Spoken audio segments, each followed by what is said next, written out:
Great. So it's good to see everyone after a long break, and I'm gonna have Christina do a quick roll call as well before we get started.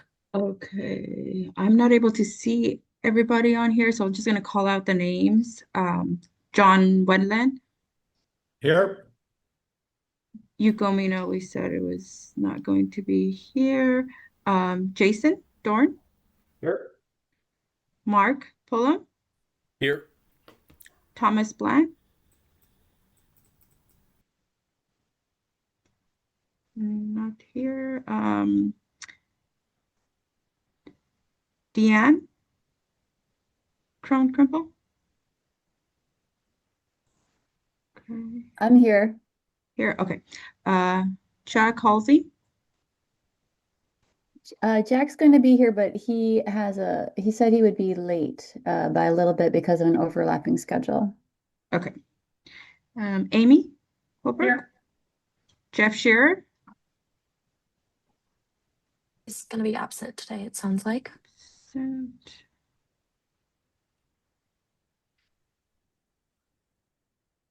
And then Chair Brendan. Here. Andrew Mays. Here. Rob Matthews. Here. And then Matt was going to be absent. Okay, I think I got everybody. Thank you. And then if people join after the meeting starts, Christina, could you just note what time, and Mary, maybe note what time they come in, since that will affect the results of polls, since it will change the denominator if we're presenting poll results as percentages. Okay, great. Thank you, Christina. So here's today's agenda. Thank you all for poring over what was a very long document of draft code changes.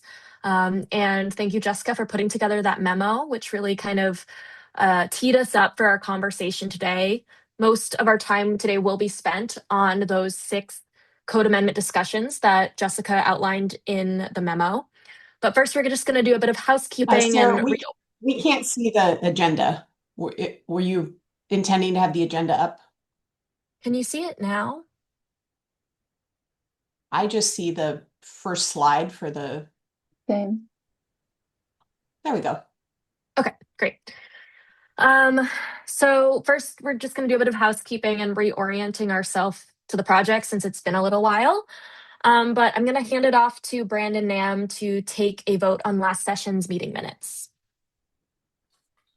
Okay, does anyone want to nominate moving forward with the meeting minutes from our last meeting? If I get a volunteer. I'll make a motion to move forward with the meeting minutes. Okay, do we have a second? Second. Okay, how do you want to take a vote, Sarah?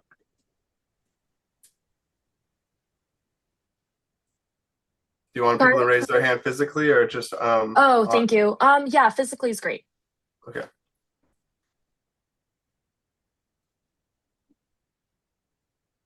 And Christina, please just confirm when you've recorded. Okay. I am not able to see everybody because of the screen share. Let's just raise our hand then using the raise hand motion.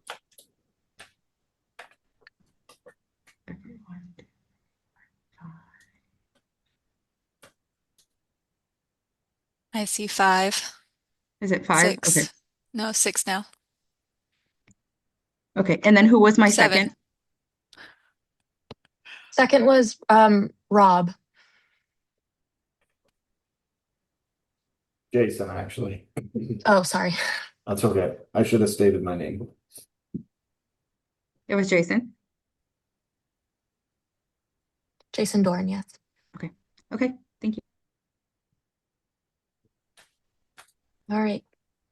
Great. Thank you, everyone.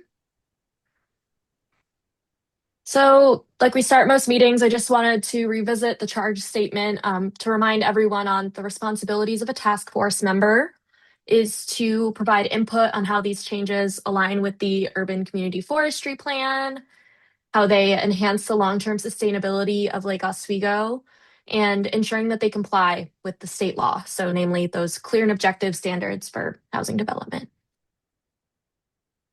And Amy and Andrew, is your hand still raised from the vote or from the meeting minutes? Oh, great. Okay. Just checking. So right now we are in the first stages of draft code development. You all reviewed draft 2 of 6. The first draft was reviewed by the city and the city attorney. And after today, we are going to have work sessions with the Parks and Sustainability Boards, the City Council, the DRC, and the Planning Commission in some separate work sessions. So we plan to schedule the last and 6th tree task force meeting after these bodies have had a chance to review and discuss the changes. So you'll have a chance to see the refined concepts and discuss them before the draft code goes to hearing and adoption. So the objectives for today's meeting are to focus on the 6 policy discussions that were outlined in your meeting packet. First, tree removal for solar access and defensible space. 2, clear and objective standards for residential units. The significant tree definition. Expanded mitigation requirements.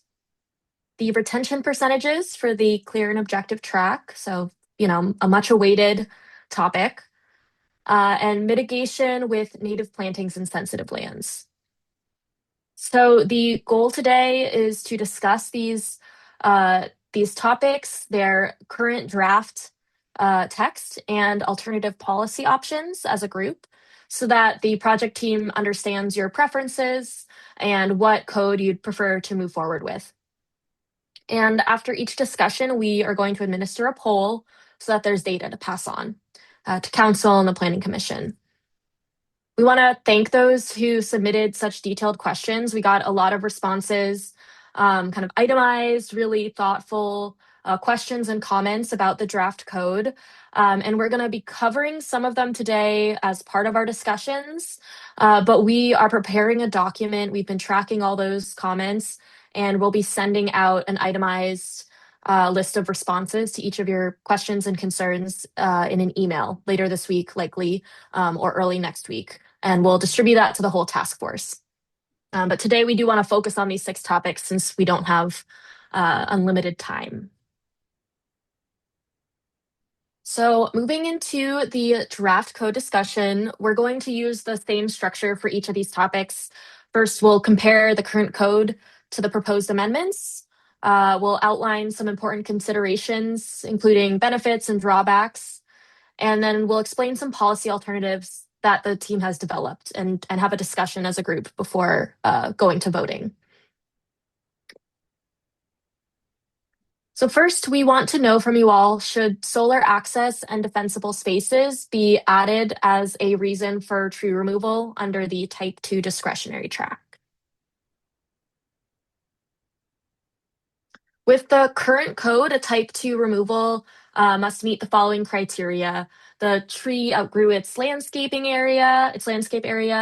Removal is not part of a landscape plan, or removal is for a previously approved development. So the proposed amendment addresses mainly concerns that were brought up in the early stages of this project to make it easier to remove trees specifically for solar features and to create defensible space. And under the current code, an applicant can still request tree removal for solar as a development reason. So it's still possible to get a tree removed for solar if it's for a development purpose.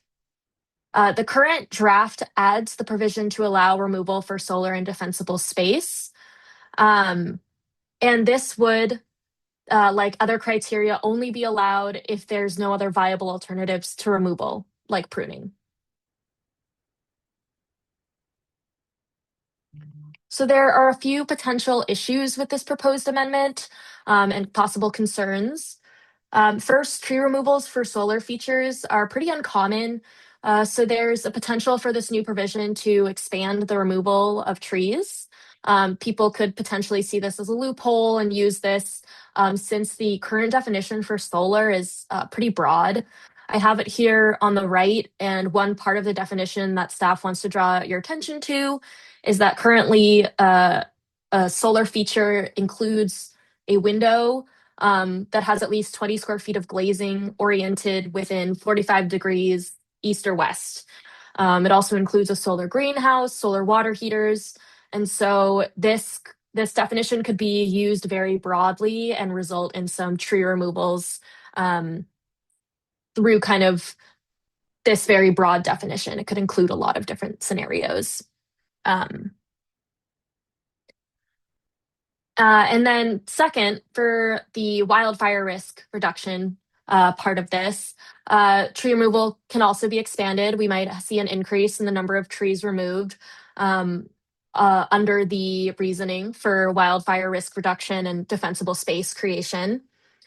And in public engagement, we did poll everyone on these key issues. If you remembered that list of key issues from the very beginning of this project, we started with 9.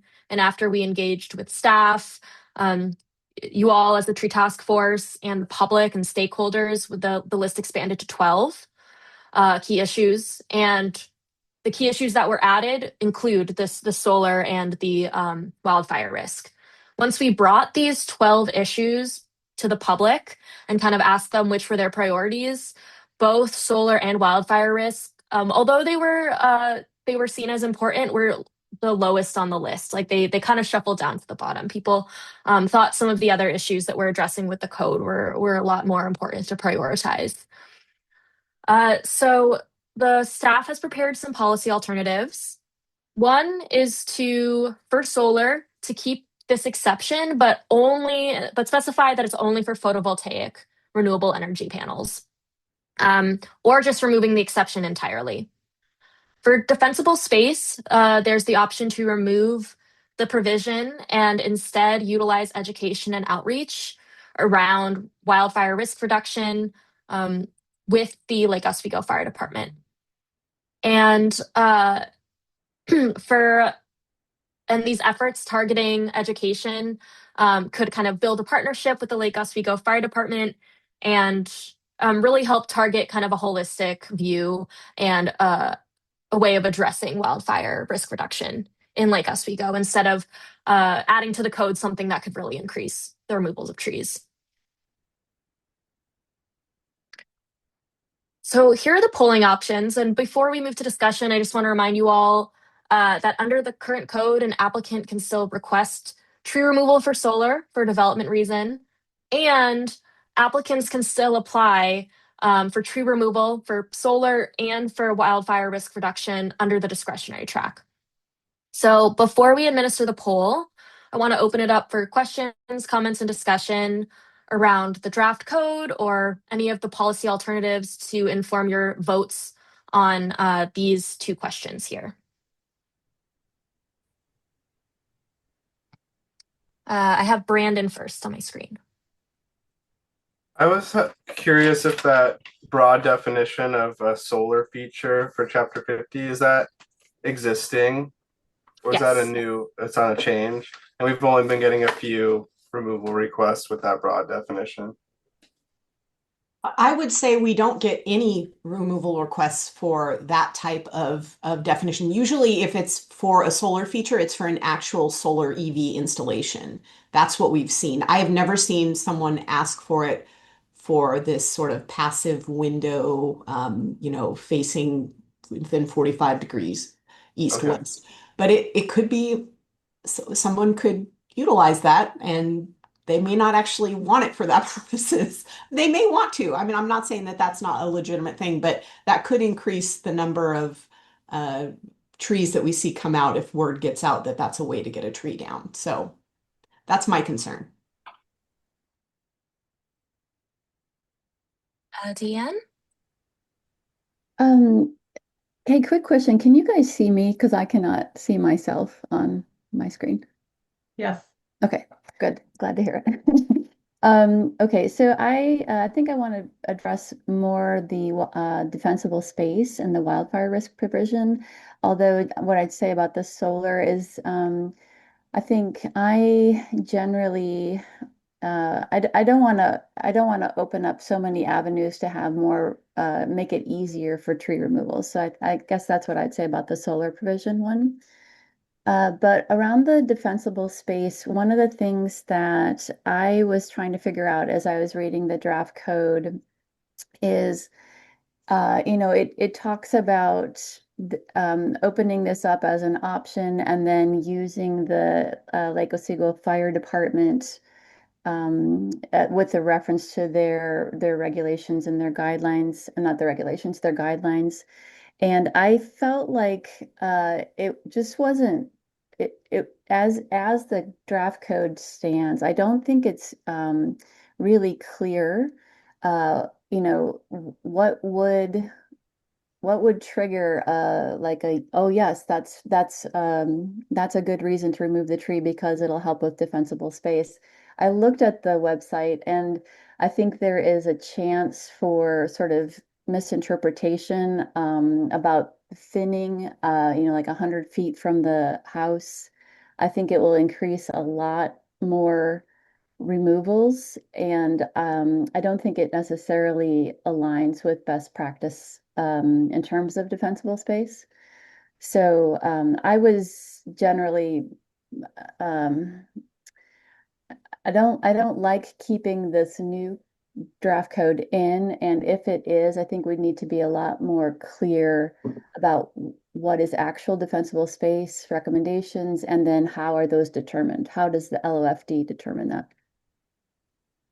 Yeah, thank you for that question, Deanne. The project team discussed that in depth the other day, and there's a couple clarifications around that. That the proposed code only allows wildfire risk reduction for properties within or abutting sensitive lands, parks, natural areas, or open spaces, and only when pruning for roof or chimney clearance is not possible without removing the entire tree. So the project team is proposing that we could also specify that in addition to chimney clearance, branch clearance is only required to achieve 10 feet of clearance over the roof.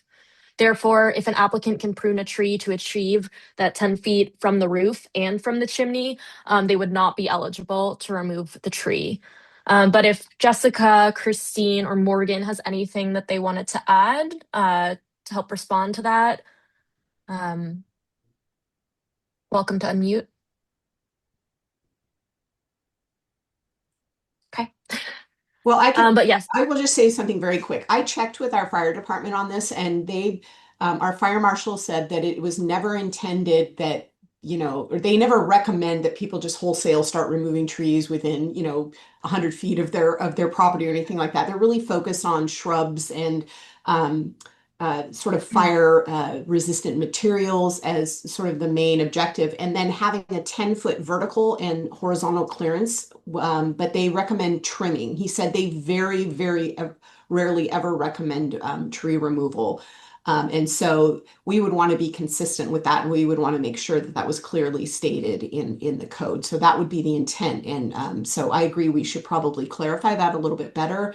But it also would apply in that very limited circumstance that Sarah just outlined as well. Yeah, I think that and oh, sorry. I was just to say, and the project team is the other alternative is to remove it entirely and utilize education and outreach, which the project team also agrees would be a good strategy as well. So it's either like if we were to keep the existing draft policy and keep that provision, it is only for specific situations, and we would want to add some more clarity. But we're also proposing a potential policy alternative, which is to just remove that completely. But go ahead, Deanne. Yeah, I was gonna say I kind of like what you guys said. I think if it's going to stay in, it has to be really specific and clear so that it can't get overinterpreted. And I actually love the idea of providing education and outreach rather than kind of making it easier to remove a tree for defensible space, because I think there is a very great need for education and outreach around this issue. Thank you.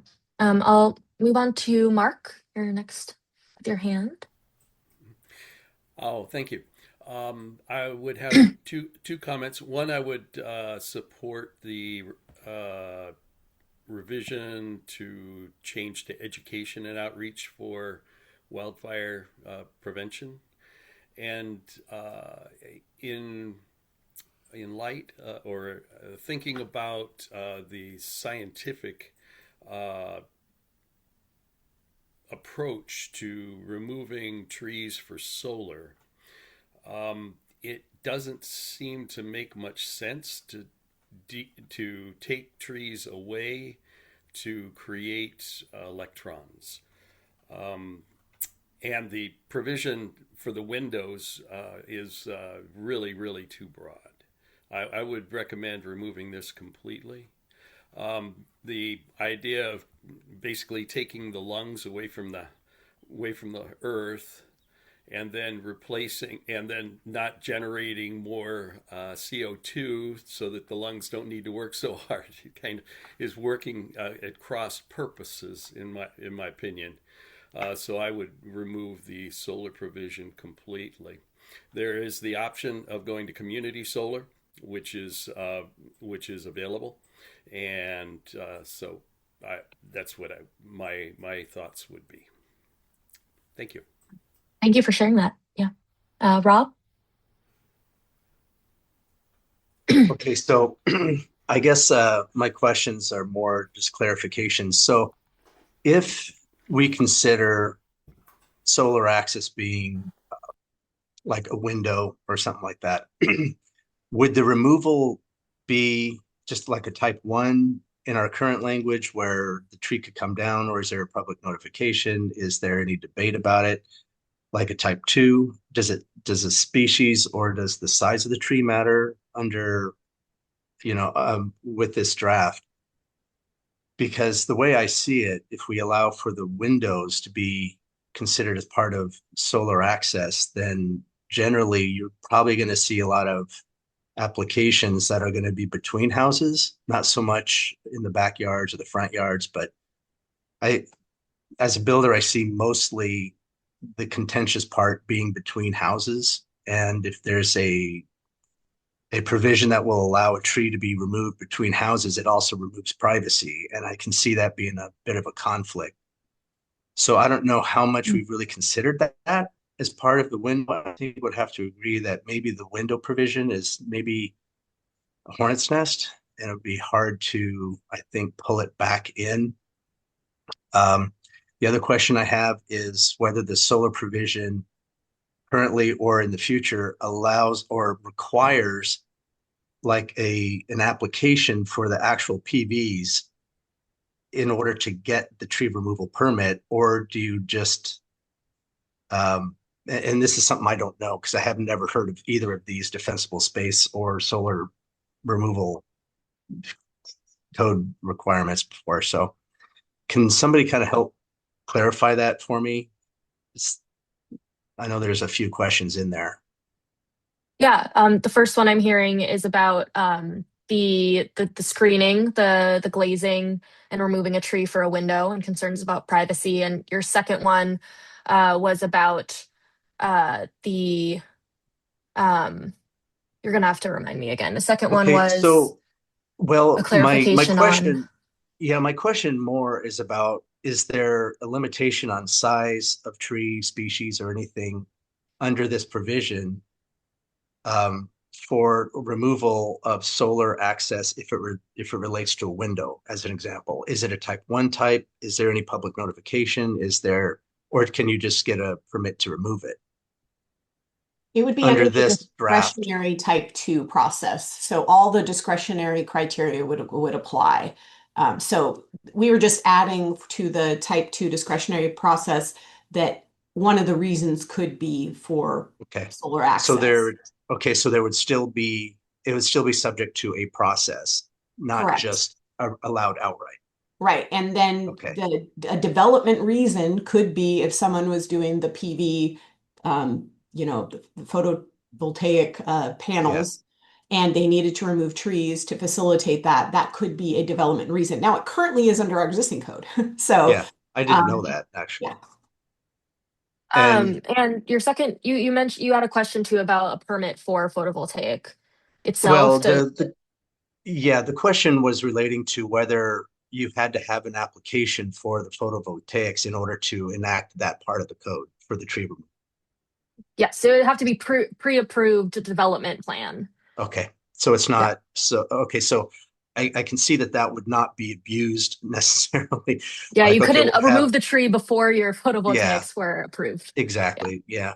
And then the only other comment I have, and I'll be brief, was I've noticed with all of our developments that we are getting hit with additional insurance costs because it seems like our entire area is being subject to wildfire um, designations. And so I don't know if, and this is something that I think I want to look into a little bit more, but whether or not we make our houses, fire safe. I really do support more or an expansion of that definition for that reason. So I just wanted to make that comment. Yeah, thank you. Sarah, could I add to that real quick? Yeah, absolutely. I just wanted to mention that if this provision does end up going through, and people cite that the insurance companies, are asking that they should be providing a letter, and that could be an option. There's a Senate Bill 82, which states that the insurance companies would need to provide send notice to a homeowner outlining that they are canceling, not renewing, or increasing premiums. Mhm. So I just want to let people know that that could be something that's required if this goes through. Thank you, Christine. John, I'll have you have the last comment here for this topic, and then we'll move on to the poll. Okay, well, a couple things, and I think thanks, Christine, for bringing this up because I think one of the things that Oregon is going through is evaluation of risk assessment for fires. And I'm hearing more and more people in Lake Oswego that are not able to renew insurance because they need 10 feet. Some of the insurance companies are basically saying we need a 10-foot perimeter around the house or you're going to get canceled, whatever. And I want to know if there is, I think I guess if there's a provision in the code that says if you get an insurance letter or whatever, that overrides everything so you can address it because there are more and more people, we heard, this is not tree related, but there's cancellations going on now in Lake Oswego where people are changing houses, moving in and they have a shake roof and they can't get insurance. And they only grandfathered the shake roof people because they were customers and they couldn't cancel them. But I'm seeing a shift in policy now to in statewide, and I want to make sure that we look at defensible space from an insurance standpoint of view. Also, is this defensible space related? We had, I know this didn't come up on a lot of lists, I guess you said, or comments, but I will say when we had the last fire or the last snowstorm, we had a lot of comments about taking trees down because they couldn't sleep at night because they're afraid trees are going to come down. I don't know if this defensible space is included in that or not, or if that's a whole other issue. Is that a whole A other defensible issue? space is specific to wildfire risk reduction. Okay.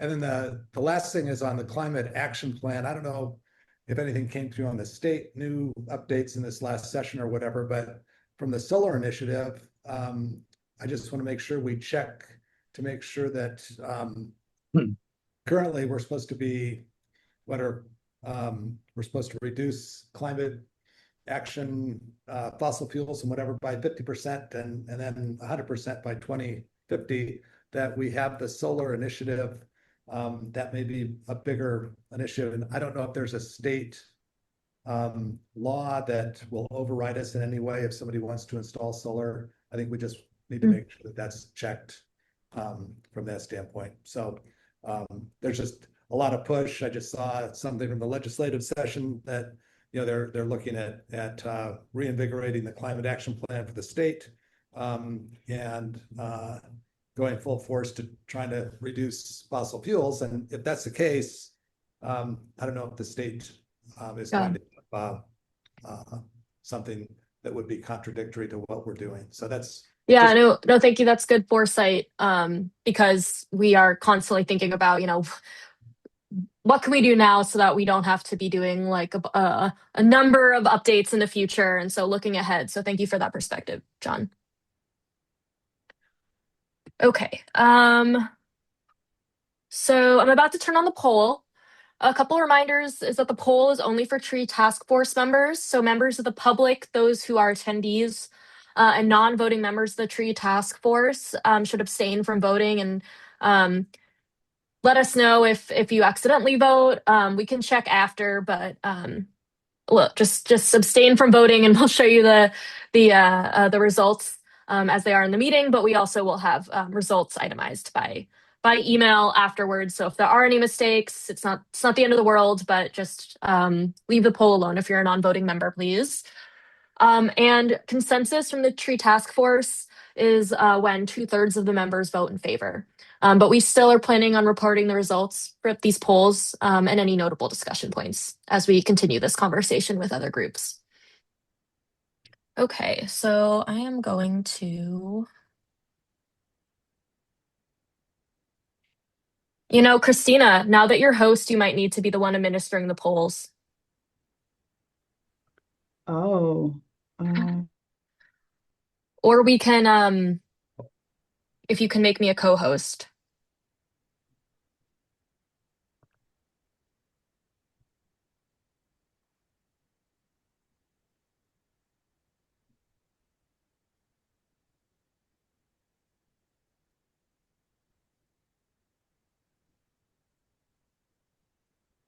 We're running a bit behind on time, so if you want, I can just make myself host again and restart the recording. yeah, I tried making you host, or I didn't see an option for co-host, so go ahead and hopefully the recording will keep going. Well, it looks like the recording is still going, actually, so that's good. Okay. So I'm launching this first poll here.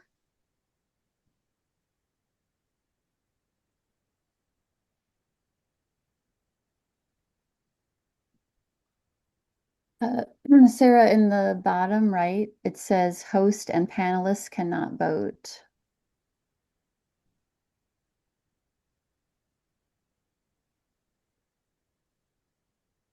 I changed this setting yesterday. It looks like it did not move over. Thank you. I'm going to administer it again. Let me know if that works. It looks like it's working. Okay, good. Sachi? Sorry, I was just trying to do a thumbs up.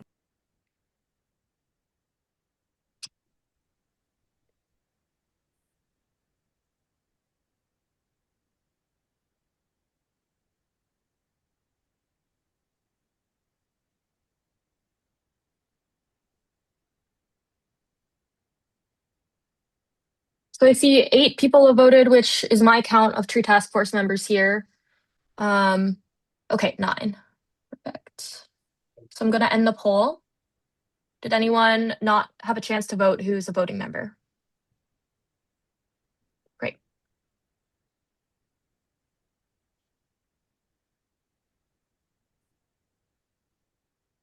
Right, so here are the results for the polls. It looks like for poll 1, a majority, 78% voted to remove the solar provision and just go with the existing code. And 78% also voted to remove the provision for the Lake Oswego, remove the provision and utilize education and outreach for the Lake Oswego Fire Department. So we have consensus on both items there. Right, thank you. Okay, and then moving on to our next topic. Should clear and objective standards also apply to additions to dwellings as well as new dwelling units? So the current code includes the criteria that we just went over for tree removal for discretionary type 2. So that's the landscape, outgrew its landscape area, removal is part of a landscape plan, or the removal is for a previously approved development. And this could also include what we just discussed, but we voted against including the solar features in defensible space. So that would not be added to this list. And the existing code also includes the following requirements that you're pretty familiar with, that the removal shall not have a significant negative impact on erosion, soil stability, flow of surface waters, protection of adjacent trees or existing windbreaks. And additionally, the super discretionary criteria of that the removal of a tree will not have a significant negative impact on the character or aesthetics of the neighborhood. And so this includes a significant tree, which has the significant tree definition that we're going to discuss a little bit later, alterations to the distinctive features or continuity of the neighborhood skyline, a visual screen, a street tree, or greater than 50% of a stand of trees. So this proposed development would replace the discretionary code on the left with clear and objective criteria that we discussed in detail during our code concepts meeting. But for this discussion, we just wanted to focus in on what types of development would be included in this. So currently, there's some uncertainty in whether clear and objective standards should only apply to new dwelling units and new residential lots, or to all new housing related development. And this scope is currently before the Oregon Supreme Court in Roberts versus City of Cannon Beach. And the court decision will clarify this, or it could further complicate the issue. We don't know yet. A ruling may occur before the adoption of the proposed code amendments. But to reduce the risk of future code amendments that are needed, if we choose kind of the less inclusive definition, and then case law expands the definition and the scope, this could increase potential tree removal compared to the discretionary track. Expanding the application to additions could result in more tree removal. So anyone who wants to do an addition on their house can remove a tree for that. But applying to new dwelling units, lots, and new alterations could simplify the administration process for the city and the permitting process for applicants, as well as be kind of proactive in making sure that there's not going to be another process to amend the code if case law decides that a more inclusive definition is needed. So the narrow approach as a policy alternative is the existing draft, which is that it only applies to new dwelling units and new lots. And then the broader approach is the other policy alternative, where it's just applied to all new housing and alterations of existing dwellings. So this is additions and remodels.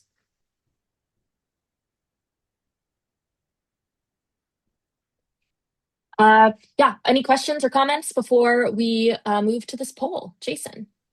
Where do permittable ADUs fit into that?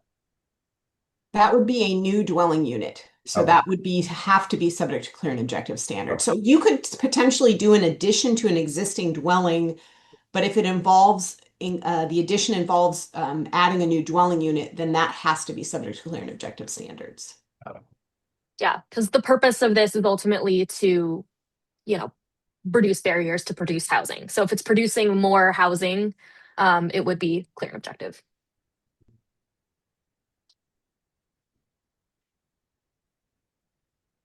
Does anyone have any other thoughts, comments, questions about this, or does everyone feel pretty ready for polling? Well, I guess. Yeah, go ahead. Have we run this by our legal team, Jessica? Because is the state going to be that? Don't we have to have clear and objective standards for all of our building codes? Frustratingly enough, the state does not specify in the clear and objective standards whether it applies to any permit involving housing or whether it's just the application of when new units are proposed. So additional units are proposed, or you're replacing another dwelling, one dwelling with another. That is clear, But beyond that, in consultation with our city attorney, there is no case law that specifies whether or not clear and objective has to apply to additions or remodels of existing dwellings. And that's what this Supreme Court, that's where the citing of the Supreme Court case came, is from our city attorney's office. So we think that when that's decided, that we will have a better understanding of what that case law will result in, but we don't know at this point. So the more conservative approach would be we just apply it to new units and to the creation of new lots. Those are the ones that is clear under existing law. Okay. So you don't think we would have lawsuits? Because basically we don't have any new residential lots in Lake Oswego. So it would just be taking down an old house and putting up a new house for new dwellings. That would have to be under clear and objective standards. Right. And so, but if somebody wants to put on a garage or change the footprint of their house, then we would not have, if you do the first one, we would take away their clear and objective standards then. Is that correct? Right. Okay. They would have to go through the discretionary track. But again, that could change subject to whatever this pending case is before the Oregon Supreme Court. So we don't know what that outcome is going to be. Okay, thanks. And I would just add the other complication is if someone is doing like an ADU and an addition to their home, then if we go with the first option, then that means they have to apply for two separate permits. One would be clear and objective for the ADU and the other would be discretionary. So it complicates it, also administration, and could be confusing to the public. But that's the trade-off if that's what you go, if you go with the first option as well. Yeah, thank you for that. Thomas, and then we'll move to the poll. Yeah, have anybody taken a poll or figured out kind of what the feeling is of the Supreme Court? Are they going to go, you know how they can do that federally, they kind of know where they're leaning, just so we don't wind up having to make another change, Our city attorney has not indicated that they know anything or which way it might go. We have no idea. I wish we could predict that, but yeah, we don't know, unfortunately. We don't even know when the decision is going to be issued. So that's also the frustrating thing. Okay, thanks. Okay. Can somebody confirm that task members can vote on this one? It should. Yes, it's working. Okay, good.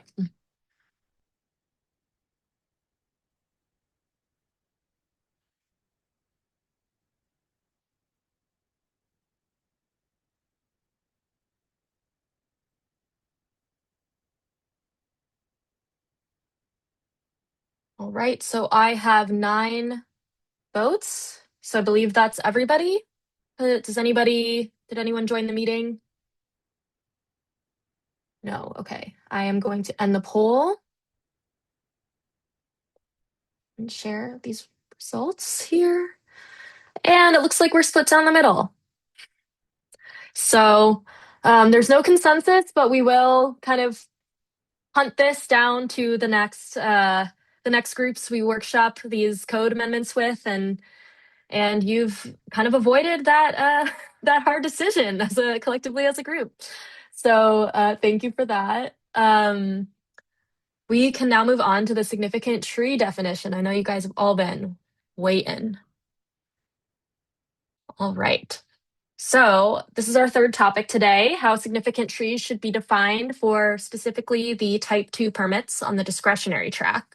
Because again, significant tree is not in any way clear and objective. We all know that, but it is, we are keeping the discretionary track as well as the clear and objective track. So right now, the discretionary track is for non-development related type 2 permits.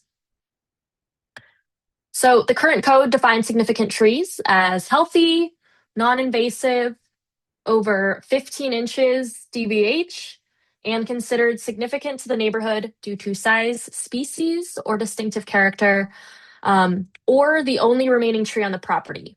And these currently require a 2-to-1 mitigation for development.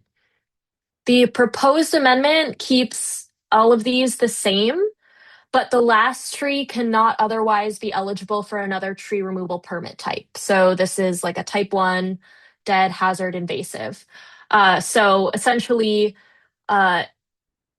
you can't remove all of this. This can't be the last tree on the lot, and then somebody goes and then applies for a dead permit and removes it anyway. So I'm actually going to start with the explaining the policy alternative first before the considerations on this one. So the policy alternative is to revise the definition to include a clear and objective table of species and DBH that would be considered significant trees and include this as part of the discretionary criteria. So the clear and objective definition of significant tree would mean that more discretionary type 2 applications would be required to address the exceptions criteria for approval, which is an added burden on the applicant. But the clear and objective definition would be easy to apply to the clear and objective track type 2 applications. And the 2-to-1 mitigation would continue to be applicable to all type 2 applications for the purposes of development, whether or not the discretionary or clear and objective track is used. So some other considerations are that the current definition and the draft amendment are open to interpretation, and a clear and objective definition in this table form would be more predictable. The proposed clear and objective track does not consider whether removal involves a significant tree. And if made clear and objective, the city staff would have less discretion to determine whether a tree is significant.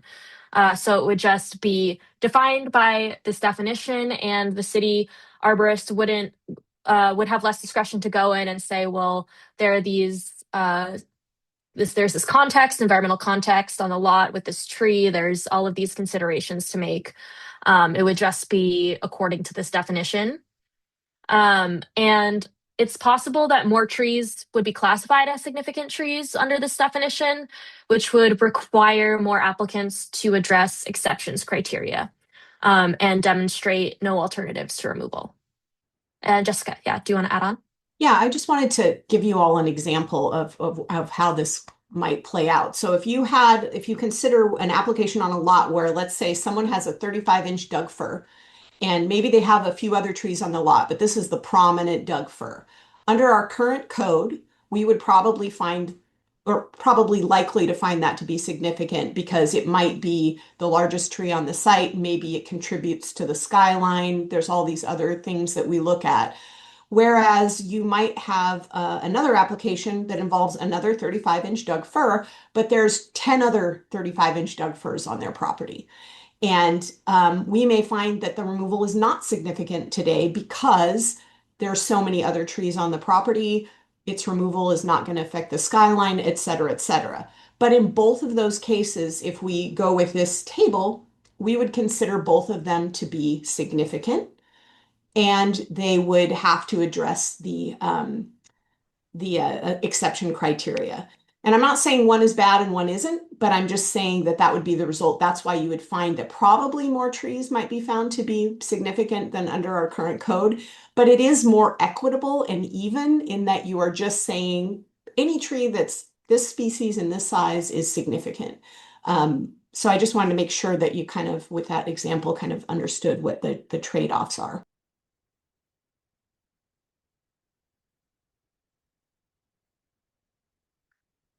Brandon.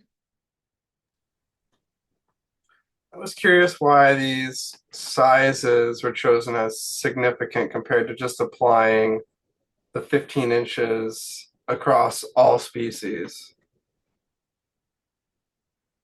Would Christine or Morgan be able to Yeah, I answer can that? chime in. I'm the one that threw these diameters out there as a starting point for discussion. I tried to really think about the size of trees that I see when I'm doing my work on the ground in Lake Oswego on a weekly basis, and wanted to kind of think about not just the average size, but like something just above average. So for like the species that I see, like, you know, a 30-inch Doug fir in Lake Oswego is super common. So should every 30-inch fir be a significant tree? Probably not. I mean, it's just average. So I didn't want to go too large on it. So I just put 35-inch as a starting point. Some of the other species, Sarah, can you go back to the previous slide? Like Oregon white oak, madrone, Pacific yew. I mean, all of those are pretty slow growing species. Oregon white oaks are generally just considered higher in value. And madrones and yews just don't get that big. So I put a much smaller diameter threshold on those species as being significant. You know, the other thing to keep in mind too is the way that trees are measured in Lake Oswego. If you have a codominant stem tree, you have to measure it at the narrowest point below the union, which is often really close to ground level. So you might have a tree with 2 or 3 12-inch trunks, but you measure it down below and all of a sudden it's, you know, 36 inches. So it kind of exaggerates the diameter there. But again, it's kind of I mean, these numbers could change. We could debate that, but I just think we need to establish something that is very clear and even playing field for everybody. And it's not that they can't remove them, they just have an added burden of addressing the exceptions criteria. Why should a significant tree be bigger than average? Like what? I guess I'm confused about like what. Well, I'm thinking about, you know, what's the current definition? A significant tree is a healthy, non-invasive tree over 15 inches in diameter that's significant to the neighborhood due to species size or distinctive character. And how that's determined is if it's species, if it's a common, it has to be an uncommon species under the current definition to be considered a significant tree due to species. It has to be an uncommon, exceptional size for the neighborhood to be considered a significant tree due to size under the current definition. Distinctive character is just even more subjective, right? Like, is it prominent on a street corner? Is it like just this huge open grown tree and there's nothing else around it? So I think that's like, I didn't want to like stray too far from the current definition, but just attempt to make it a more clear and objective process. That makes sense. Thanks, Morgan. You're welcome. Yeah, thank you. Before we move on to Deanne, Jason, Thomas, and Rob, Christine, did you have something you wanted to add on to Morgan for that? I just wanted to add that Hillsborough has a table pretty similar to this with some different sizes if people wanted to look that up, and we can talk about that if we want to, but it's very easy to apply as an applicant, this type of standard. So I just wanted to offer that information. Thank you. Deanne? I just want to make sure I understand something. So if we were to go with the table, would that mean that, let's take the Doug fir example. In the current code, would a Doug fir that's 15 inches or greater DBH be considered significant? And then if we went with the table, that would no longer be the case, and they would have to be 35 inches DBH or greater? That's a good clarifying question, and I can address it. Under the current definition of significant tree, it's kind of a two-pronged question. Is the tree healthy, non-invasive, and greater than 15 inches diameter? If it meets all that, then you go to the next step. Is it significant to the neighborhood because of species size or distinctive character? So I can't think of any situation where a 15-inch Douglas fir would be a significant tree in Lake Oswego. They're just too common. I see. And then my other, I don't, not really question, more of a comment. I think if we end up going with a table that kind of specifies this, it would be, I think it'd be good to, if there's some data we can access. So rather than having sort of an estimate, 35, 24, 8, and 30, we could compare it and like, is there data? Do we have LiDAR data? Do we have something like that where we can actually get like, what is the average DBH exactly or near exactly in LO and then set the numbers that way. Yeah, thank you for that suggestion. Jason? Well, to Deanne's point, we have I just learned last night that we have a full inventory of all of Lake Oswego's trees budgeted for the coming year. So that's pretty cool. But Hold up. Let me take a clarify while. that, Jason. Oh, We please. have a full inventory of city-owned trees, Yeah, right. which would be on city-owned properties and rights of way. I just want to be clear, which is about 20% of the canopy in the city. But I Yeah. think that would still give us a great idea. But you're absolutely right. That would be an awesome source of information so we can kind of gauge that. But we aren't going to be doing it on private property. Sorry. No, sorry. I understood that. So my only challenge with this is just simply that if you don't consider smaller trees, you don't have, if you don't think of a 24-inch Douglas fir as a significant tree, you don't have a 35-inch Douglas fir 40 years from now. So, and if you're only, so that's the only struggle that I have with these diameter limits. And I understand why we have to have them, and I understand, Morgan, your explanation of how you arrived at them. But like, I just want to make sure that we don't create a situation where, it trains people's minds to think that the only important trees are the ones that are already grown to this size. Because we need candidates to grow into that size to keep the canopy where it is over the next, Yeah. And to clarify, we don't need to include this table. That would be you're going to vote today whether or not you should include this table, and your feedback on, how we could improve the table is great as well. But yeah, just to clarify, and if you're really concerned about the table, that's one of the options today is to not include it. But Morgan, you have a response to that. Yeah, I just want to make sure it's clear that under criterion 3 in a type 2 discretionary application, that criterion is, will removal have a significant negative impact to the character or aesthetics of the neighborhood? In making that determination, significant tree is one of many things that have to be considered.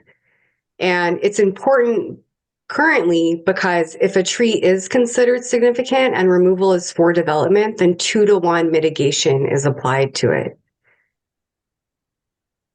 Otherwise, a tree, you also have to look at, will removal alter distinctive features or continuity of the neighborhood skyline? Is it a street tree? If it's located in the right of way, it's automatically doesn't meet criterion 3.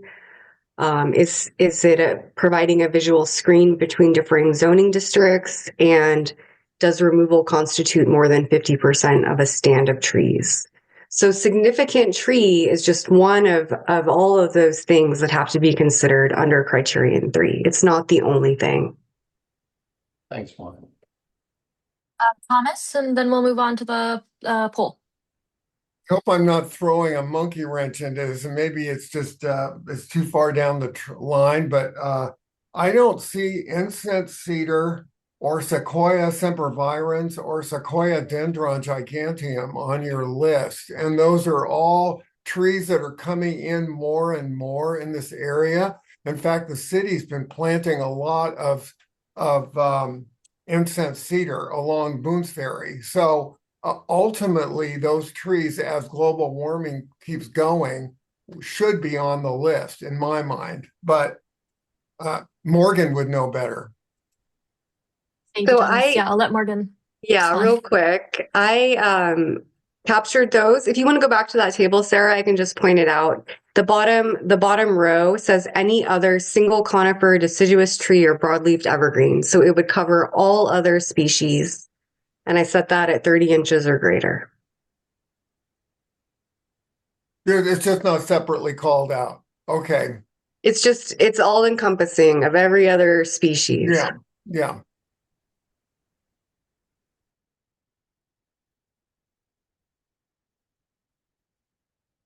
Okay. So I'm going to administer poll number 3.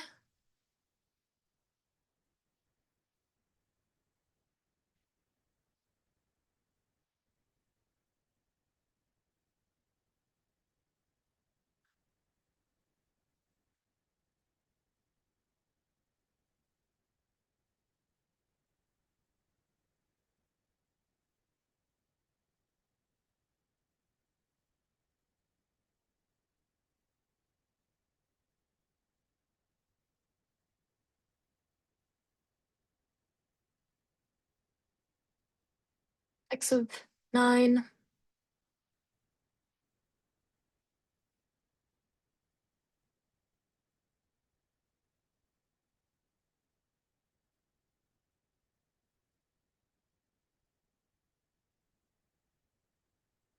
Okay, so we have, I'm showing the results here.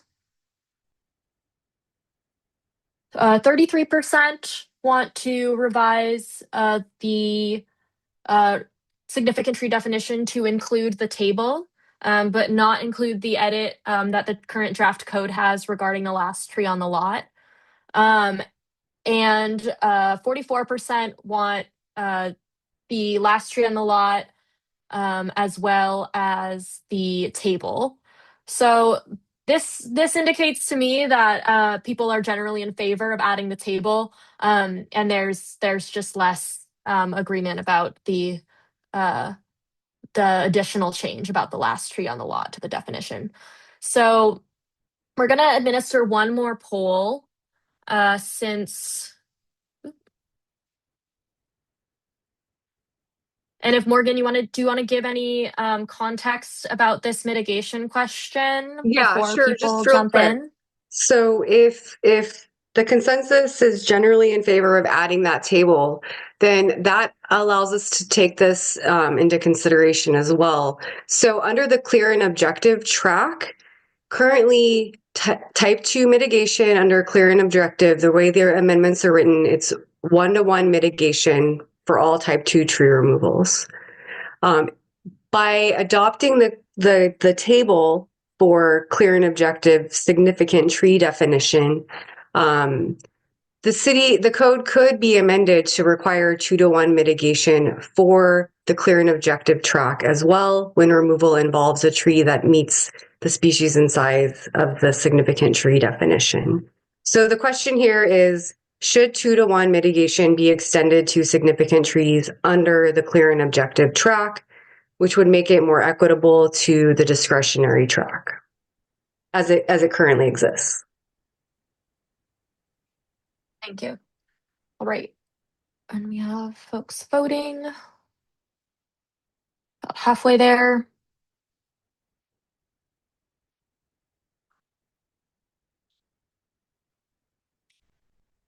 I have 3 more folks waiting on them to vote.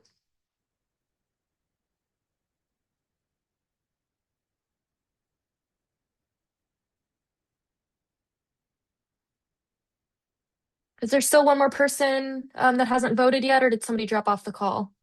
Seeing 8 votes right now.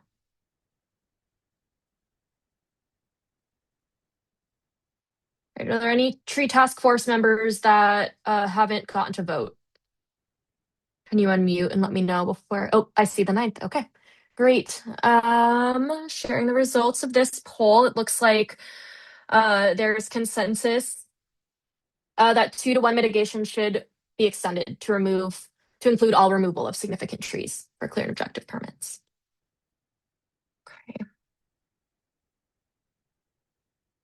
Okay, we're running okay on time, but we do have to keep moving forward since we have 3 more topics. This next topic is, we're focusing on the question, does this draft code align with the intended purpose of expanding mitigation for more tree removal permit types? So the current code requires mitigation for type 2 tree removals, invasive or EAB infested tree removals when in the right-of-way, sensitive lands, or part of previously approved mitigation or landscape plans. And there's proposed changes in the draft code to expand these mitigation requirements to include all type 1 tree removals as well, except for fruit trees, regardless of location, or dead, declining, EAB susceptible, hazard, and emergency trees when located in those locations identified, right of way, sensitive lands, and part of an approved development plan. So there's a couple considerations. Dead tree permits are proposed to now include that EAB susceptible category, and this includes ash, white fringe tree, in order to ease permitting. And there's an abundance of ash trees in the city. So this may de-incentivize proactive removal of these trees before they get infested with EAB potentially. And it is more expensive and consequential to remove and treat infested trees. So this could be a long-term concern around EAB. But if mitigation is not required for EAB, the tree canopy could see a more quick decrease over time. But staff thinks it's kind of unlikely, and it could actually help the age and species diversity of the canopy over time. And during staff interviews, we heard that current replacement requirements often result in city staff not removing EAB susceptible and invasive trees due to logistical concerns around replanting in remote areas. Specifically, when an area is hard to get to, there are mitigation requirements for watering, and if there's no kind of water access point in a remote location, staff has to carry in and out water. So it's a very large lift currently for some staff, and it results in some foregone removals of these trees. So a couple policy alternatives are to add the requirement for the type 2 removals except the fruit trees, and the dead, declining, susceptible, hazard, and emergency trees to the 3 areas that are outlined: the right-of-way, right-of-way, sensitive lands, and part of an approved development plan. Another policy alternative is to add an exemption to mitigation for EAB susceptible removals in city parks and natural areas. And this is essentially like a programmatic permit for the city. So here's the poll question. It's kind of a mix and match situation. This poll is going to be different. It's just select all that apply. So option A would be only moving forward with the draft policy. And B would be to expand the mitigation requirements for EAB susceptible trees beyond just the 3 areas outlined: the public right-of-way, sensitive lands, and approved plan areas. So this would expand the mitigation requirements for EAB to the whole city. And that's where the concerns about making, like, de-incentivizing proactive removal, but also an increased removal over time would be introduced. And then C is this exemption for the city to allow the city to follow restoration plans and diversify species in this area is a good benefit of this. But this would also make it easier specifically for staff when mitigating and removing these invasive and EAB susceptible trees. So this one had a couple comments written in. This is definitely one we're going to want to talk about a little bit. But Brandon, you have the floor with the first question. I have a question about difficulty with staff establishing new trees where ash were removed. I'm curious, like, what kind of places those were. Like, are they near trails, or are they just kind of out in places where there's no potential targets if those trees fail? And so why are we focusing resources on removing ash trees that if they fail, they're not going to impact anybody? I am not sure that I got like concrete examples of where park and city staff were referring to in that interview.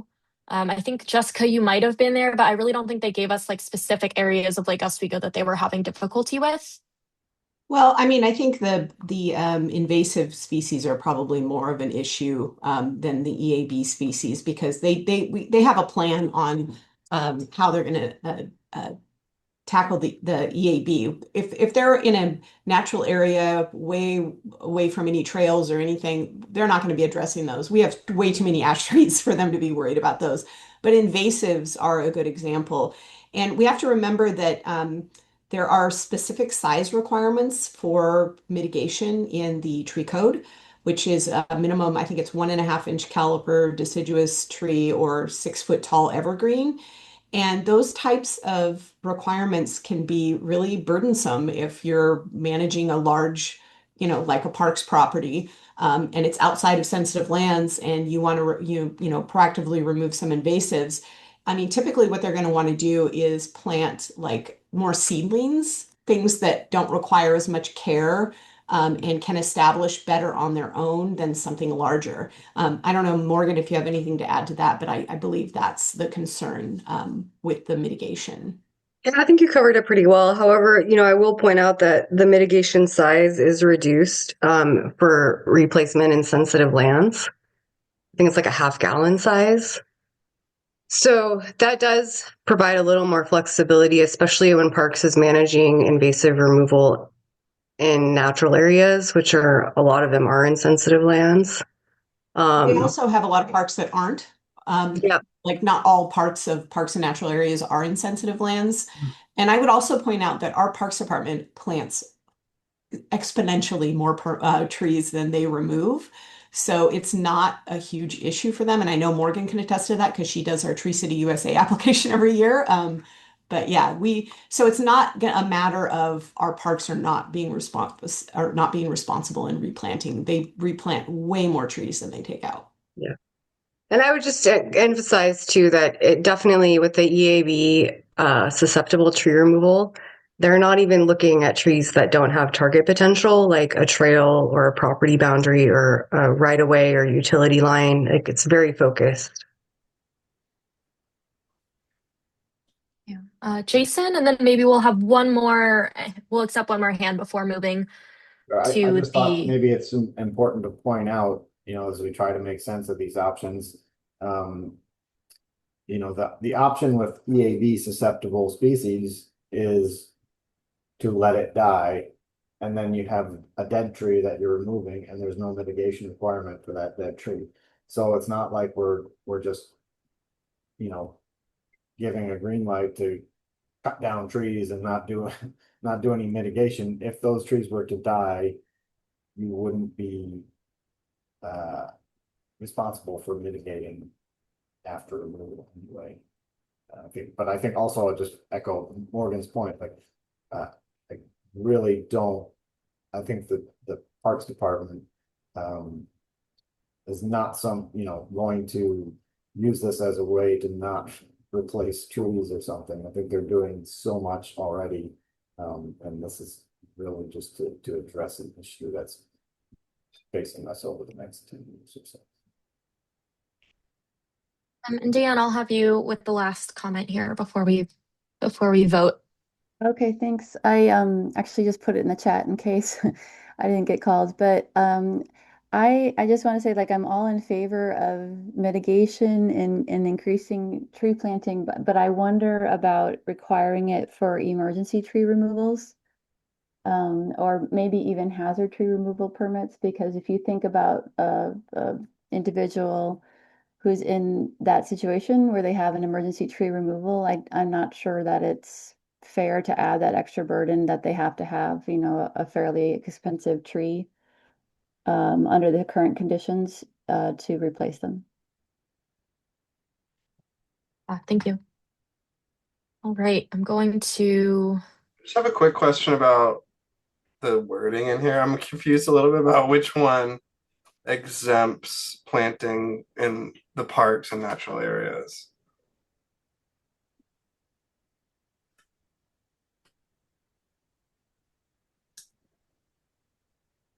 I'm trying to process your question with the options here. I just am rereading them.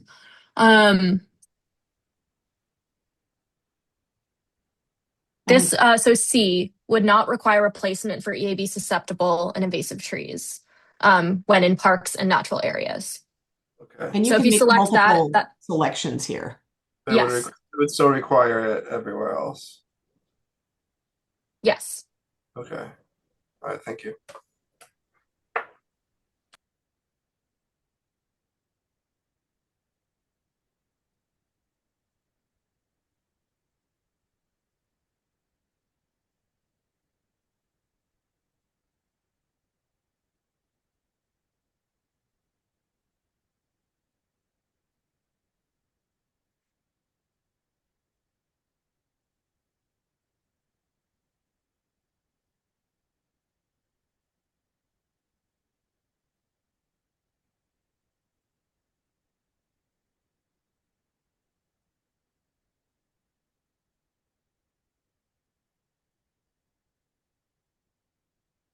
So we have 10 people voted. Did somebody join the meeting? Yes, Jack Halsey here. I had a Great. conflict Yes, already. thank you for confirming. Oh, great. Welcome in. Okay, I'm ending the poll here. All right, so we have 60% voted to include expanding the tree replacement requirements for type 1 in those 3 specific areas. 30%, which is not consensus, also would like to require replacement for EAB, susceptible trees beyond sensitive lands in these areas. So all of Lake Oswego, that one did not receive consensus. So requiring replacement for EAB susceptible trees you're recommending for it to stay just in sensitive lands, approved plans and right of way. And it's 50-50 on whether or not the city should have essentially an exemption for parks and natural areas for mitigation. So yeah, Jessica? Oh, I just wonder about the first one. I think that Deanne's comment on the emergency tree removal and requiring mitigation for that, I think that has merit after kind of thinking about that further. Typically, when those come in, when they're emergency, they are coming in and they got to take that tree down immediately. They don't have even time to even consider what the mitigation is, which is typically what we require before you can get the permit issued. So I think there's merit in accepting that. Hazard trees, I'm a little more on the fence for because those typically are going to be hazard over a longer time frame and they aren't necessarily immediate emergencies and they could have time to contemplate and propose mitigation. So I don't know if that may be one of the reasons why someone didn't vote for A, but I tend to kind of agree what Deanne was saying. I think emergency, we might want to reconsider that, but I don't know if others have thoughts on that. A few of us in the chat are saying we didn't know we could vote for multiple options. Agreed. Could we Okay, let's re-administer. It is a select all. Okay, but this is going to erase this is completely resetting the poll. So everyone has to respond again, but we're going to relaunch. It clears all previous responses. But yes, that's important. Select all that you would like to be included. And thank you for that clarification, Jessica. Maybe we'll have less undecided this time. And the project team will, discuss that emergency tree piece, and maybe we'll split it off for the upcoming draft. So thank you for that. We have one more person. All right.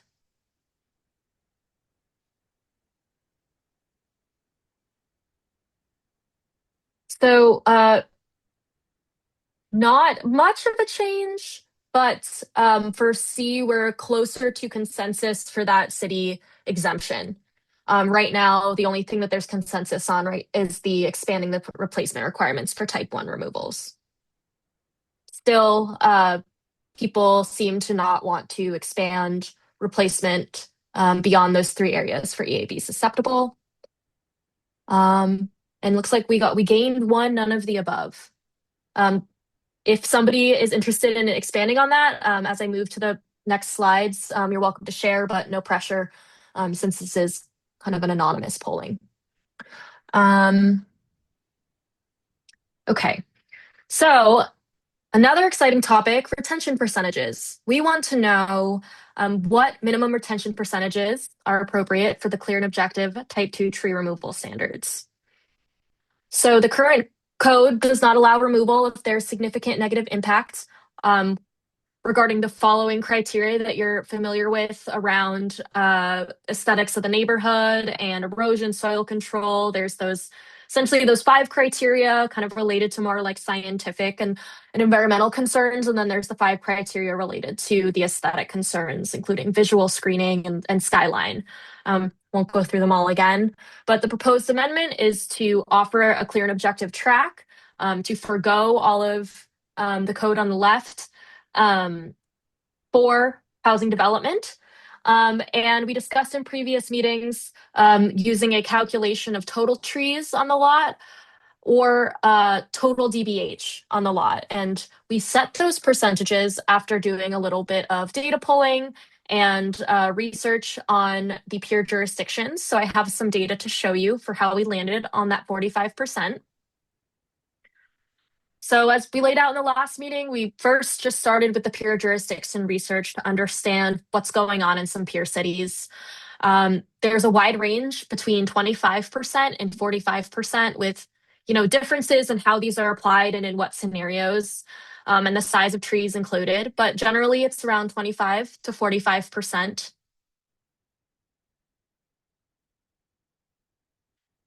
And at your request for more data, the city also pulled permit data from the last 2 years. And this was very time intensive. So it was about 2 years that we could go back. And each permit had really unique considerations. So the team worked hard to kind of bring them together in a group so that we could analyze the trends. And there were about 20 permits included in these data here. So these permits showed that in the past 2 years, under the existing Lake Oswego tree code, there was an average of 49% retention in total trees on the lot, the median being 45. But as you can see from this graph, the range is all over the place. It ranges from 11% retention to 91% retention for developed lots. And we also talked about how we were going to then apply our clear and objective standards to these permits to see what would happen. So on the left here, we have a graph of the clear and objective standard applied for trees retained over 15 inches DBH. So this is for the total trees on the lot. And city staff calculated what that percentage would be in these case studies. The average was 49% of trees retained, and the median was 48% when only looking at the total number of trees over that size. And it ranged from 0% to 100%. When looking at the total amount of DBH retained for trees over 6 inches, we see a little bit more variable data, but still the averages and the medians are kind of right around like that 50%. They're a little bit higher than the total tree, but average is 53%, median is 52%, and the range is still quite wide. So this shows us again that the average is kind of right in the middle along the higher retention percentages that we're seeing in peer jurisdictions, but generally retention under the current code is all over the place. We're not seeing like a curve or anything. It's really well spread out. The range is quite large. So as a reminder, the draft code also includes the option to pay into a tree fund. A standard fee per inch for the total number of inches required to meet that retention percentage if they fall short. And the calculation also includes those bonus credits for Oregon white oak, grand fir, big leaf maple, madrone, Douglas fir yew, and red cedar. So that was the integration of native trees into the code as well, and giving a kind of a discount credit for that. And it's also important to consider that setting a higher retention percentage could result in more projects paying mitigation fees. So this could affect affordability and could be contrary to state law. But setting a lower percentage, a percentage that's too low, could result in a decrease in the city's canopy over time, which is not the goal according to maintaining the sustainability and existing canopy of Lake Oswego. So we need to set a retention percentage that's high enough to maintain the canopy while also being able to meet the state's housing goals. 45% seemed feasible for the team since this was the average without retention, and tree maintenance may become a stronger design consideration with this. So we do want to hear from you about how you're feeling about this 45% standard. Should it be lower? Should it be less than 40%? Or should it be even higher? So yeah, yeah, Rob, open to discussion. Oh, you are muted, Rob. Can you hear me now? Yes. I appreciate where this policy kind of originates from and why you'd want to have these blanket, you know, percentages. But the reality is that, you know, when you get into real estate development, we've had to apply these codes on multiple different jurisdictions all over the region. And what we've found is that we've never been able to not pay a mitigation. And the mitigation fees they rack up quite a bit, you know, and this isn't the only fee in lieu that we're subjected to as a developer. You know, we also have other fee in lieus that come in when we can't necessarily meet the criteria for like public improvements or some other conditions. So what ends up happening is we end up writing thousands of dollars of checks that just go into a mysterious fund, and we never really see any benefit to that. And I hate the word to use extortion, but that's how we feel about it. Because, you know, if you have to pay for something not to be done, well, you know, I mean, that doesn't settle well with many people. I'm all in favor of retaining as much canopy as we can. I love trees. I love trees on our sites. But the reality is that a lot of our sites, especially when we buy them, um, either they have a structure on it that have significant trees because the structure has it's lived beyond its serviceability. The site usually had these trees planted very, very early on, so they're all very large. And so it significantly affects how much we have to pay to get just through an already arduous and very expensive process. So I'm not against the program. I would encourage you to be thoughtful of the percentage of retention in a realistic form, especially when we're talking about very small sites in the city of Lake Oswego. They all have been developed, and you know, we already have a problem of affordability. So, you know, this is something that I am actually very passionate about because we have had a considerable amount of experience in this. Yeah, thank you, Rob. And there's a couple things there. We still have that small lot exemption written into the draft. We just didn't want to kind of beat a dead horse in this meeting, and we want to focus on some other things that we really needed to discuss. And also, I'm hearing you talking about like two levers here. You're talking about the retention percentages, and you're talking about the mitigation fee. And the mitigation fees are under discussion too, and those are something that we also need to think about and right size. And those are additional variables that affect that affordability for developers and for housing.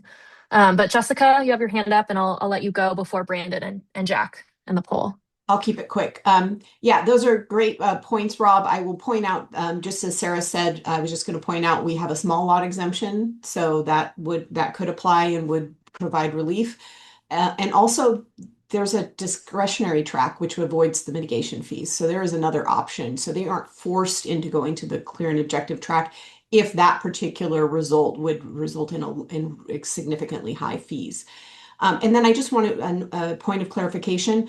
The tree data that we provided was based on 1 year, not 2 years. So I just wanted to clarify that with Sarah. I think you had said it was 2 years. It was 1 year, and the reason why is because it was extremely time intensive to collect this data because we had to go through each permit and cross-reference it with the tree protection application to get all of the data. So we wanted to get more data, but that's all we could do given the time we had. Thank you. Okay, Brandon and then Jack. I mean, like one alternative is like kind of like what the city of Portland does too, where they have kind of two tiers of density requirements, where they're required to retain a certain number of trees between 12 and 20 inches, and then mitigation doesn't kick in until you get to 30% compared to a tree that's over 20 inches, in which case like mitigation is required for removal of any of those trees. And so I feel like that could be something worth considering. And I just also wonder, like, how much does these density requirements differences between 5%, 45 to 50, like how much does that really affect the affordability of Lake Oswego, you know? Jack? Yeah, I agree with both of your comments, Brandon. And I also wanted to add part of our charge here for setting policy is we're replacing or we're giving another option for this other track that's around significant impacts on erosion and wind and those other things listed. So ecosystem services.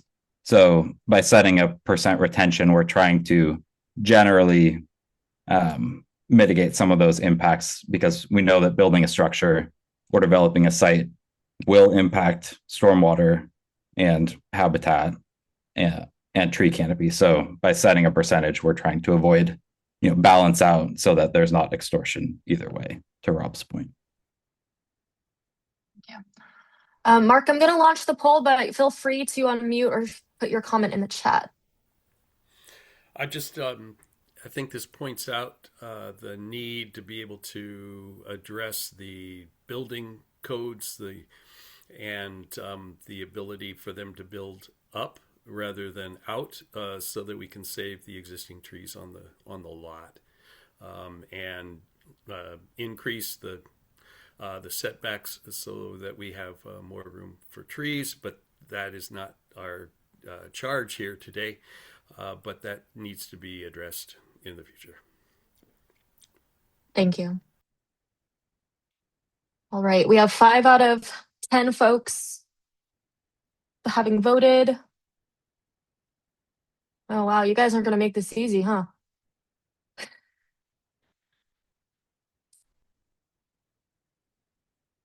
One more. All right.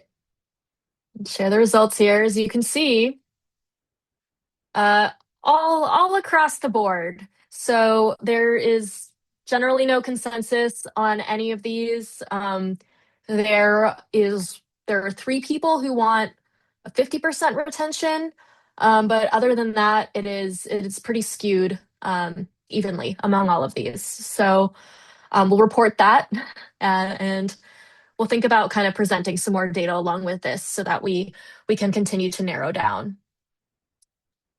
Can I just add something that the 40% only had 1 vote, so it's not fully evenly skewed? Yes. Yeah. Thank you. All right. And so on to our last topic. We currently have about 10 minutes to get through this one. And then since there is a public comment that Jessica needs to review with everyone at the end of the meeting. And this topic is focusing on the question, is the option to mitigate tree removals by allowing invasive plant removals and then native plantings and replacement in sensitive lands worth the additional challenges for city staff? And so back to mitigation requirements. The current code allows mitigation requirements to be fulfilled through planting trees on site, that 2 to 1, planting trees off site on property that is owned by the same entity, or payment into the city's tree fund, those mitigation fees we were talking about. And the proposed amendment would add another option to remove invasive plants and replace them with native plantings in sensitive lands. So this supports the urban community forestry plan's goal of healthy understory and soils. So that is related back to the Tree Task Force charge statement and those values there. The city staff currently struggle to be compliant with sensitive land mitigation, which we discussed a little bit earlier. And this option, adding it to those options could help. But this could also be hard to monitor. And if it's not overseen and managed, invasive plants could take over. New plantings could have poor survival rates. And there are two policy alternatives that the project team is proposing. The first is to just remove this provision entirely and focus on education and outreach to the public on creating and maintaining soils and healthy understory. And this sounds similar to what we were talking about with defensible space. And these are kind of really important considerations for education and outreach. But another big part of this project is about education and outreach. Like these code amendments are not going to be successful in a vacuum. There is going to be needed education and outreach across the board with urban forestry and the Lake Oswego community to reach the goals of the urban community forestry plan. So we're calling out very specific strategies and focus points for education and outreach with this, but in general, it is going to be something that the city is focusing on with urban forestry as well. And then the other policy alternative would be to only provide this option for city-owned and managed sites. So this could help remove barriers for invasive EAB and defensible space projects that are completed and overseen by natural resource professionals through the city. And so I'd like to open this up for discussion. Deanne? Could you go back to the previous slide? Thank you. My question under the policy alternatives column, the second bullet, as I was reading this through, I was thinking, like there's a lot of detail. It would be great to see that kind of work done, but it definitely needs something that needs to be managed by someone who knows what they're doing. You wouldn't want to just, that maybe, just a resident who doesn't have a background in that be out doing this type of work. So, uh, uh, two questions, I guess, about that last bullet. Would if it was only available for those city-owned or managed sites, does that mean like I, as a resident, I could use that option, the mitigate the native plantings instead of lands option, but I wouldn't do it where I had removed trees. I would do my work with the city or Jessica, the managed person. Is that what that's saying? No, No. we definitely Okay. don't want that. Okay. Yeah. So then the second bullet, if I understand, Jessica, is that it's basically like the city and the city staff have that option, but not a sort of your typical resident or something like that. Yeah. Okay. Yeah.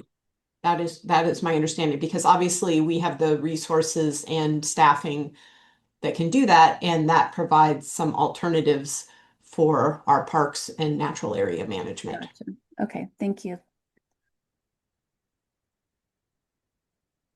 Brandon? If this was allowed for a private property owner, would they be required to show that they're unable to plant a tree, or is this kind of like on an equal tier as replanting for mitigation? Morgan or Christine, would you like to answer that? I'm sorry, Brandon, can you say that again? So if like a private property owner who has a property that in a sensitive lands area wants to mitigate their tree removal by removing these invasive species and restoring the area, is that kind of like on the same level as basically are they required to show that they don't have space to replant a tree and that they're doing this as an alternative, or is it kind of like on the same option level? It's a really good question. I'm not sure how it's currently written. If my feeling is that it would just be another option, but I think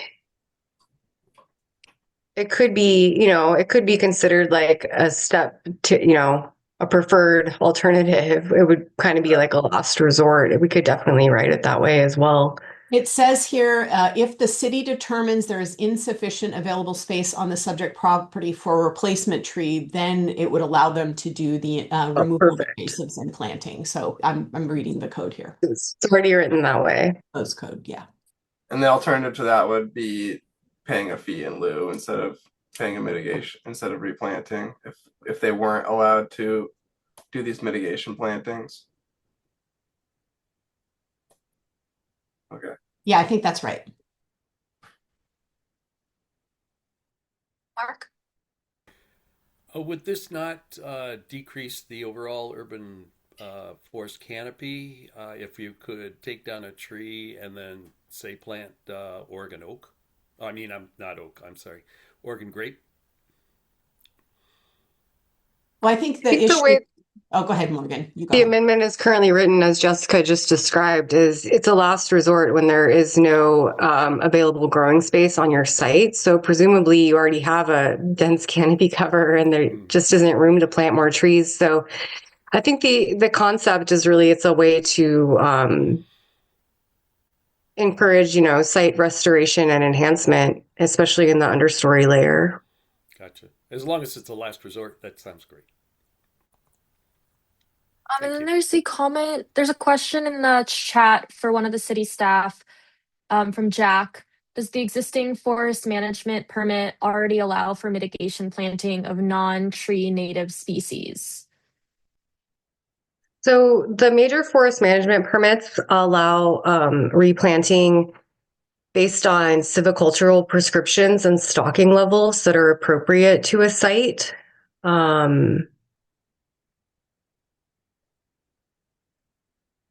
Yeah, and I guess overall it could be a mix of tree species and just site restoration with, shrubs and ground covers in general. So it does provide increased flexibility for the purposes of forest management. And I would point out that we have two types of forest management permit. One is a minor forest management and another is the major. Minor forest management does not require any sort of mitigation, and the major does. And we see so few major forest management permits. I mean, we get a couple a year potentially. So I just want to point out these are not like really widespread type permit types. I was wondering specifically for like the city owned properties, if there's already dense canopy, then through a forest management permit process, perhaps that could be an option. But I think the complication is I don't think you can do invasive tree removals through that existing permit process. It's still a separate, it's more focused on native tree removals. I don't know if that's correct or not. No, not quite. I think it could be for any number of dead invasive hazard in trees, plus up to like 6 trees per acre per year canopy cover or something along those lines. So invasive trees would be allowed for removal under a minor forest management permit. Wait, I'm gonna administer this poll here.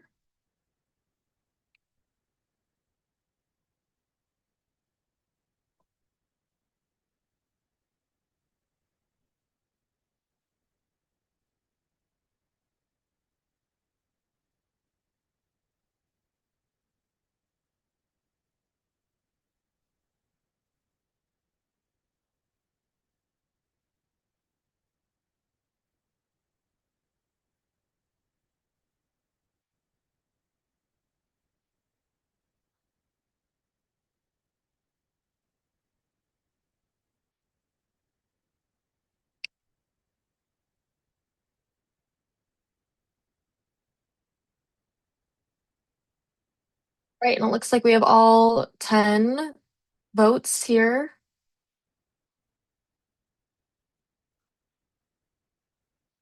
And as you can see here, there is no consensus. It is split but skewed towards only allowing this for city-owned and managed sites.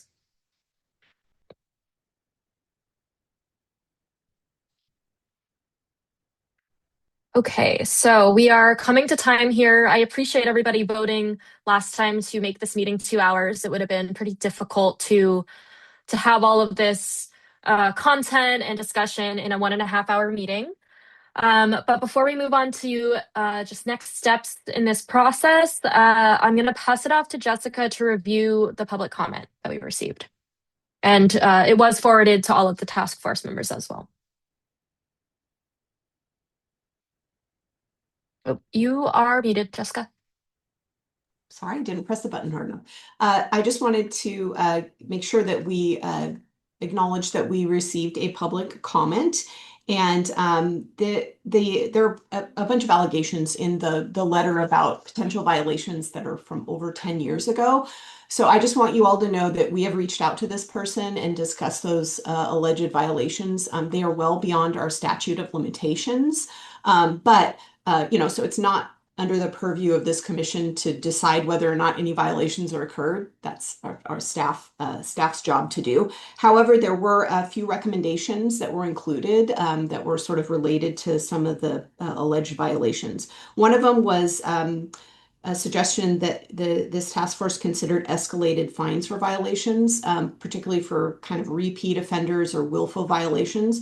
I just want you to know that we do have what we call enhanced fees for repeat violators, and we do use those. So if somebody has more than one violation, they will be hit with those enhanced fees.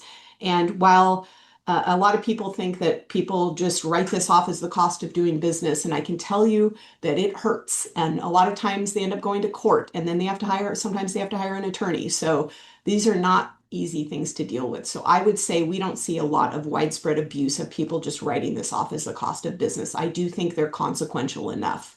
But we do get them we still get those types of violations. So we actually already have that in place. The other was revocation of city business licenses for repeat offenders. We already have that provision in our code. I don't know that I can say we've ever used it, but if there was someone who's just flagrantly, violating city laws, actually any city laws, we do have the ability to revoke their license. And then finally, there was suggestions about third-party verification of high risk or hazard applications. We already do that. We have Morgan Holen, who is our consulting arborist for city staff. And so it's not city staff making decisions on hazard trees unless they're incredibly obvious. We always send them to Morgan to verify before we issue any permits on hazard trees. And then finally, protocols for forged submissions. This was an allegation that a signature had been forged. I mean, we have applications for the city for everything, and we don't have a process in place where we are going to be able to verify every single signature that comes in. But we do have a provision in our tree code that if we do find out that a signature has been forged, we can revoke a permit, in which case we could also potentially issue violation fines. So we have an ability to deal with that if we do find instances where there is forgery happening. So that's all I wanted to talk about. I'm certainly open it up to any comments or questions from the task force on that comment.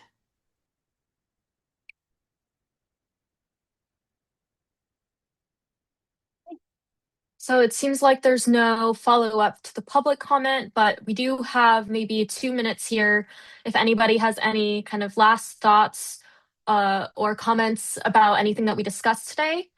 And then I'll kind of go over some of the next steps of this project. All right.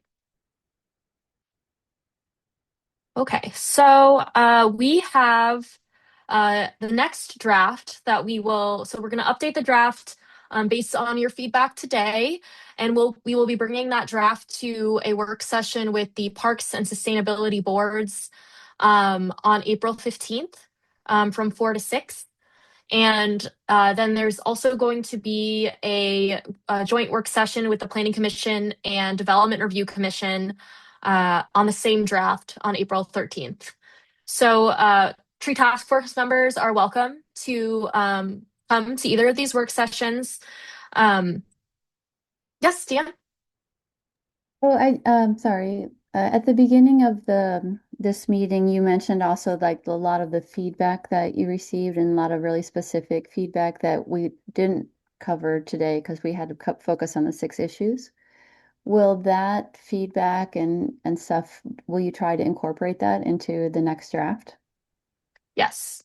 Yes, the project team has already been discussing that. We have a tracking list of everyone's comments. And the team has been discussed before this meeting whether or not we wanted to kind of, tweak any of the policy alternatives and whether or not we should consider some of those suggestions for the future draft. We're also going to consider that suggestion of yours to remove emergency trees from that qualification list, from that permit type list. And yeah, so all of those comments are going to be taken into consideration for edits for draft 3. And we are preparing some comments and some resources for each one of those that we'll send as a document, just because there's a lot of different comments. It's going to be a big table that we're going to send either the end of this week or early next for you to review and respond to. You're always welcome to email us and continue the conversations. But the team is kind of all working together so that we have some cohesive clarification and direction for you. Thank you. Jason? So on the next steps listed here, it seems like most of these are excuse me, open to the public. Are there any that I'm seeing here that aren't open to the public? Like if any of us or any general public wanted to attend these? I believe, Jessica, that these are all open to the public and tree task force members. Absolutely. Not to. We encourage the tree task force members. You're welcome to attend these in person. These are all in-person meetings, or you can stream on the YouTube channel. You can't participate if you're streaming, but and then some of the commissions, I'm not sure about the, I don't want to speak for the Parks Board and the SAB. I don't know if they have a way for members of the public to participate remotely, but the Planning Commission does as well. Yeah, I'm not sure about that. It's a good question. And will you be communicating the specific dates of these as they're scheduled, or should we be keeping an eye on the city website and things like that? No, we will send out. I will send out a communication to the task force with as we come up, and we'll also distribute the materials and the report that gets sent to them as well, so that you all have those materials. Yeah. So and you'll have those ahead of time. Mark? Speaking about the SAB, there is a way to just email Sarah at the SAB and ask for a remote link, and the public can be there for an SAB meeting through a link, but they have to request it. And then, of course, your chair, Brandon, will be invited to come to those meetings. I know he attended the last few study sessions that we had in, I think, November and December. And so he will be able to speak on behalf of the task force too, if that comes up during the study sessions. Yeah, both Brandon, your chair, and Deanne, your vice chair, have both been having really good participation and attendance at these work sessions in the past. So thank you. Great. Yes. So we are, like I said, after those 2 work sessions on draft 3, we're going to bring the revised draft 4 to City Council for session, and we'll get their say on where everything is at. And we will show you either draft 4 or draft 5 at the last tree task force meeting in May. We'll give you an update of what has changed, and we can discuss anything that's kind of still, needs to be decided, as well as just getting your feedback on this whole process overall, and just kind of tie a ribbon around our time together. So after that session, which you'll be hearing from me about soon with a doodle poll, then there'll be the hearing and the council hearing. So the Planning Commission hearing and the council hearing, and there may be some edits that happen then, but it's really hopefully going to be in a more final stage at that point. And any edits are going to be really kind of surgical and pointed and from directed advisory of the council and planning commission. But again, yes, thank you for this long session. We will send you the meeting minutes and the link to this meeting by the end of this week. And yes, we'll be in touch with those responses to the comments that everyone submitted through the Google form. Right. Thank you, everyone. Have a great Thursday. Thank you. And if Matt ends up watching, congratulations, Matt. You might be a father at this point, 12/28 on March 19th. And if not, almost Yeah. congratulations. I just texted him. He's not there yet. Oh, okay. But baby and mama are doing well. So there you go. Good to hear. Good to hear. Okay. All right. Sarah, Take care, everyone. Can Okay. I ask Bye-bye. one question, Sarah? Yeah, of course. Can I revise? I realized I want to back up and change a vote. How do I do that? Okay. You can tell us, or if you want to remain anonymous, you can email us. I'm not sure how, if it's like kind of a vote that really tips the scales in terms of consensus, I'd have to go back to Christina and Jessica for whether or not it's like official. Like we asked some of the members today that couldn't make it. We asked them if they wanted to give us their responses to the polls. They can. It just might not be it might not be officially recorded. Jessica or Christina, do you have any rules about this? Because we're happy to take the suggestion. I just don't know if it's going to officially reflect in the meeting minutes. Mm-hmm. Well, I mean, the meeting hasn't been adjourned, so I think she can add her vote here. Okay. As whether someone can add theirs outside of this meeting. I think that's a good question. I don't know the answer to that. I told them no. Yeah. Already, just because they just weren't present. Yeah, they weren't present. What about in my case where I couldn't vote on the first 4? I think you can still give us your preferences. I think we have to kind of maybe read some of the more, we might have to consult and see what we're technically allowed to say is consensus. Yeah, because I mean, you didn't benefit from the discussion and, so I think if you went back and sort of looked at the video and did that, maybe that's an opportunity. But again, we need to check because I just. Yeah, we need to check. Okay. So. Yeah, I don't want to promise anything. But Amy, would you like to let us know what change you'd like to make? Yeah, sure. And is everybody on? I would prefer not to be on the entire roll. You know what I'm saying? Can I just give the vote to you then? Because it's an anonymous poll and I would like to continue. Yeah, absolutely. Yeah. Can you put it in the chat maybe and just address it to me right now? Yeah. And then I need to back up to where it is. It's the significant tree. Okay. Yeah, I'll back up. It is being recorded, so yeah, just chat it to me directly and I'll record what you say. Is this one? Yes. Can you go one forward, please?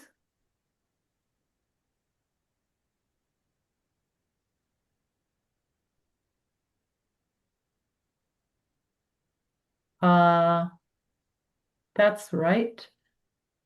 So pull for the first option. I think I voted undecided. Okay. Do you want to put in the chat then what your vote is if you want to keep it anonymous? Otherwise, it's part of the recording and it will be public. Thanks a lot. And just make sure it goes to maybe you can't chat to just me. I wondered that, yeah. That's okay. Can I email you? Yes. You can email me. Let's just make sure it's in the next few minutes. Otherwise, yeah, I think it might start breaching that territory where we aren't sure. Okay, thank you. Yeah, absolutely. All right. Thank you, everybody. Take care. Thank you.